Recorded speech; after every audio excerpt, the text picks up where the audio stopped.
کیا آپ نے کبھی سوچا ہے کہ کوئی ایسا دن بھی ہے کہ جو دن گناہ گاروں کے لیے بہار کا دن ہو، جس دن تمام گناہوں کاروں کے گناہ بخشے جائیں گے، جس دن کے بارے میں اللہ نے خود وعدہ فرمایا کہ اس روز جو مجھ سے مانگو گے، چاہے وہ گناہوں کی بخشش ہو، چاہے وہ رزق ہو، چاہے وہ صحت ہو، میں سب کچھ تمہیں عطا کروں گا۔ تو وہ بات کر رہا ہوں میں یوم عرفہ کے روز کی، جو کہ 9 ذی الحج کا دن ہے، اور اس دن کے بارے میں اتنی زیادہ فضیلتیں بیان ہوئی ہیں جو کہ اس ویڈیو میں ذکر کروں گا، اور ہم اس قدر لکی ہیں کہ ہم یہ دن وٹنس کرنے والے ہیں کل کے روز۔ تو اس کے بارے میں آپ کو ایک واقعہ بتاتا ہوں۔ سب سے پہلے امام سجاد علیہ السلام کی زندگی کا۔ ان کے سامنے ایک سائل گلیوں میں بھیک مانگتا پھر رہا تھا 9 ذی الحج کے روز، یوم عرفہ کے روز۔ تو مولا نے کہا کہ اس سے بڑھ کر بدبخت انسان کوئی نہیں ہے کہ جب اللہ خود فرما رہا ہے کہ آج کے دن میں اس قدر مہربان ہوں کہ ماں کے پیٹ میں موجود بچے بھی میری مہربانی سے محروم نہیں رہیں گے، تو یہ بدبخت کیوں زمین کے لوگوں سے مانگ رہا ہے۔ تو آپ خود اندازہ لگائیے کہ دن اسپیسیفکلی اللہ سے مانگنے کے لیے ہیں۔ اور اس کے علاوہ یوم عرفہ کے بہت اعمال ہیں، جس میں سب سے پہلے غسل ہے،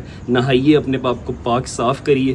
دوسرا جو اعمال ہے وہ سب سے پہلے روزہ، جس کی بہت تاکید کی گئی ہے روزے کی، یعنی یہ تک کہا گیا حدیثوں میں کہ یہ روزہ آپ کے 90 سال کے گناہوں کا کفارہ بنے گا اور وہ مٹا دے گا۔ تو روزہ ضرور رکھیے گا۔ اور تیسری جو بات کروں گا وہ ہے زیارت امام حسین علیہ السلام۔ معصومین نے یہ فرمایا کہ یوم عرفہ یعنی عرفہ کے روز امام حسین علیہ السلام کی زیارت ہزاروں حج اور ہزاروں عمروں سے زیادہ ثواب رکھتی ہے۔